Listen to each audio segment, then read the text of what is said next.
Hello, Holden. Welcome to our cello lesson. Hello. How are you doing today? I'm doing good. I'm a little tired. You're a little tired. It'll be okay. I understand. I'm also tired, but we're going to try our best to focus a little bit on some cello music. Okay. So you have your cello out. My cello is out next to me. Now, remind me, I'm silly and I have no idea how to put together my cello, Holden. What do I have to start with? Well, first you gotta take out your end pin. My end pin, sure okay. It's all the way out to where you need it to be. Where I need it to be. All right. It's different for everyone. That's what you told me last time. Yes, and not all the way out, because it'll fall out. Mm-hmm. And then do I put it directly standing straight up in front of me? I No, would play it like this. You want it to be between your knees and leaning on your chest. Between my knees. Okay, it's between my knees and I'm leaning with my chest. What am I missing? You want the scroll to be behind your ears. So you want to drop it down a little bit more so that it does that. It's got to be at an angle. Yeah. There we go. I understand. All right. Thank you, Holden, for your help. Now I'm starting to remember how we hold our cello. Let's do our bow holds. I'm going to show you a couple bow holds, and I want you to tell me if they're a good bow hold or a bad bow hold. What about this one? No, that's a bad bow hold. Why is it a bad bow hold? I'm holding it. I'm holding the bow. Because you're touching the hair, and then so when you play, it's not gonna sound good. Yeah, we're touching the hair with more than what we're supposed to be. Very good. What about this one? Not touching the hair. No hair. But your thumb is out straight, and your fingers are all straight like this. Yes, what do I have to do to make sure I have a good bow hold? You gotta drop your wrist a little bit more so it's nice and straight, and then you gotta bend your thumb. Yes, very good. You can use your left hand to help support, but I'm just looking at your bow hold to help gather. Very good. Like you said, we don't want to fist it because then we're touching the hair. Right. And we can't have it super shallow in our hand. That's what we call this because we can't play. We need to relax our knuckles. You can flip over your bow to make sure that your thumb is bent and you have a fantastic bow hold. We're going to put that on our D string, and we're going to start with our D scale today. We'll do do, re, mi, fa. Here we go. That's our D scale. That was my fault. I started on the wrong string. You should teach the class, not me. Here we go.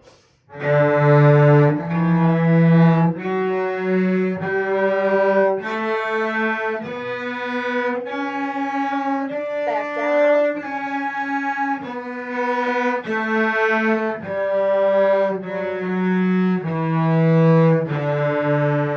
Very nicely done. Now, I would like you to play that without me this time, and I'm going to watch you play. Okay. Scale, here we go. And freeze. Can we bring our elbow up a little bit more? Very good. And look at your thumb at the back. We're going to bend this guy. There we go. We had it a little hyperextended, like it was flexed. Try to keep it bent. Okay. And go ahead. Start when you're ready.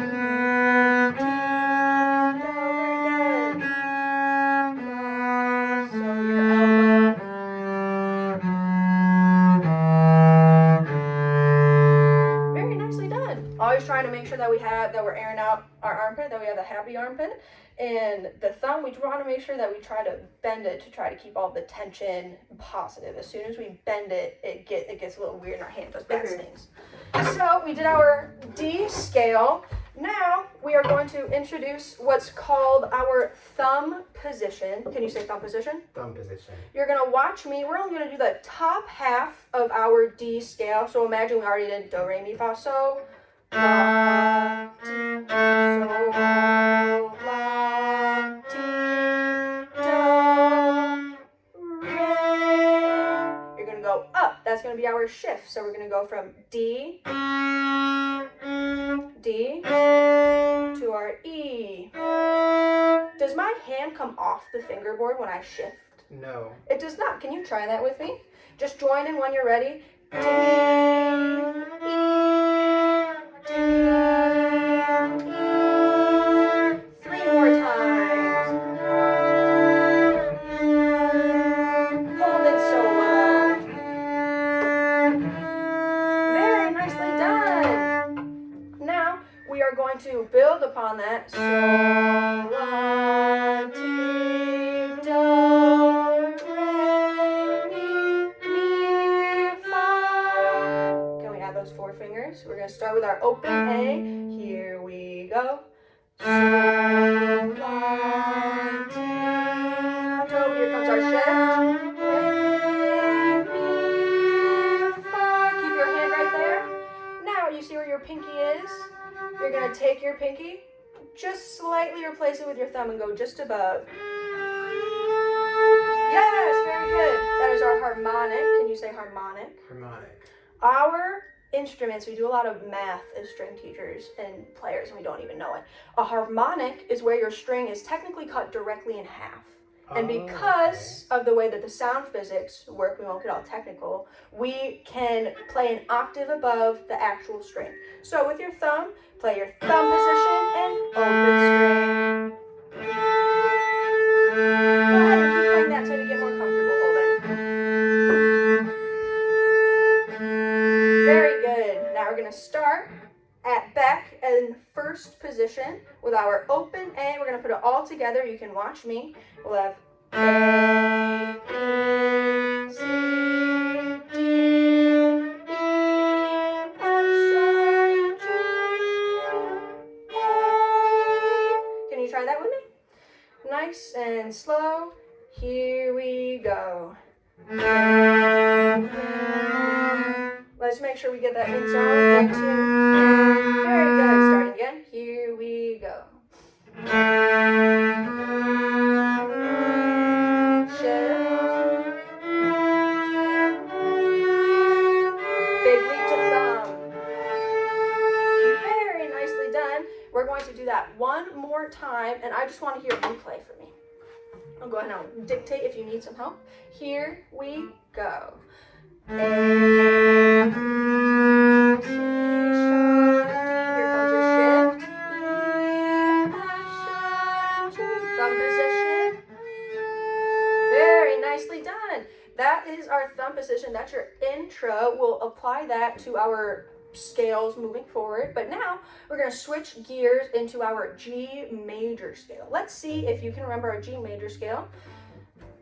Starting on our G string. Here we go.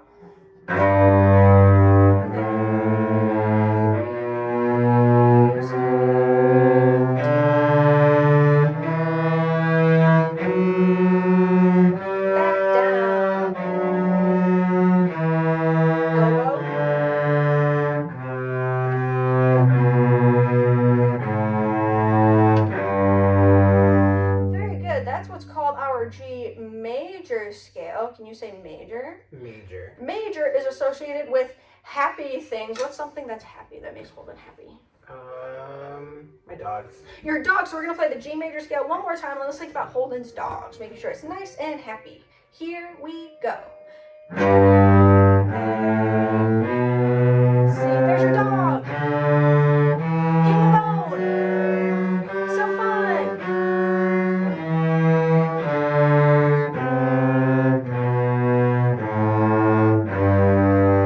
Very nice. Did you see all your dogs? How many dogs do you have? At my mom's, I have 2. And my dad's, I have also 2.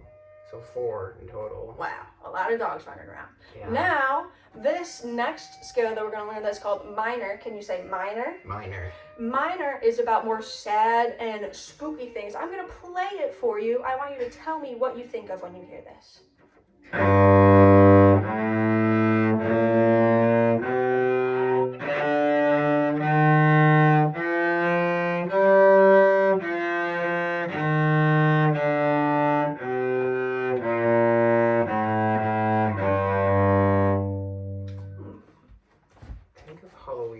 You think of Halloween, is it happy like our major, or is it kind of scary? It's kind of spooky. It's kind of spooky and scary. Are the notes the same, or are they different between those scales? A lot of them are the same, but I didn't hear an F sharp. Yes, that's right. There's no F sharp, and we also have B flats and E flats in the song. To play that, we have to do what's called an extension to do our E flat. So on our D string, we are going to go D, E,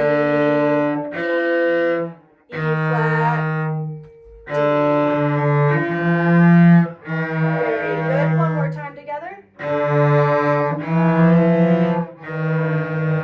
And just once by yourself, Holden. Very nicely done. Now, now to play our B flat. Instead of playing a 3 on our G string, we're going to play a 2 to play our B flat. Join me when you're ready. A, B flat, A, B flat, A, B flat. If we play it really fast, it sounds like Jaws. Gotta keep you. So we have our extensions. Now we're going to play the G minor scale. I'm going to play first and then you'll play after me. So my turn, here I go.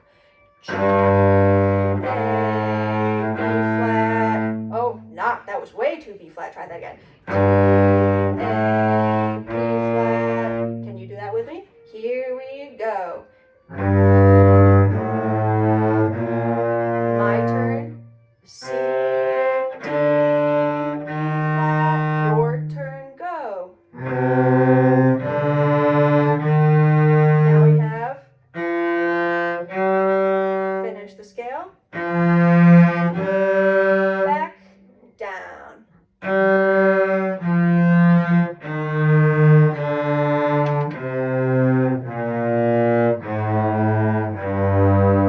Very nicely done. You just learned your G minor scale and you played with me on the way down without me having to help you. All your extensions were in place. Very nicely done. So now we're going to translate that to our moon over the ruined castle. Ooh. We're going to look at the first couple bars. Do you see any B flats or E flats in the first couple of bars?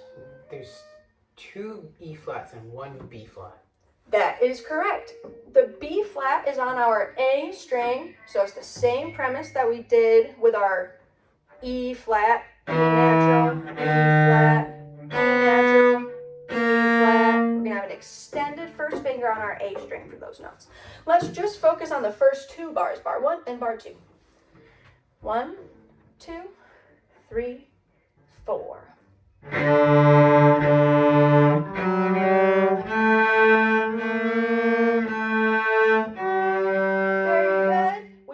Once without me, Holden. Here you go.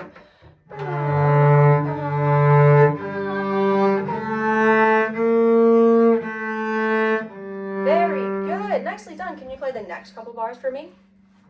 3.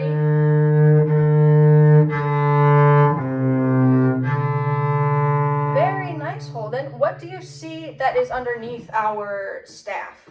Do you know what those are called? They kind of look like the alligator teeth when you're doing like greater than, less than. Crescendo, decrescendo. Yes, crescendo, decrescendo. So what note is going to be the loudest? What note do you think will be the loudest?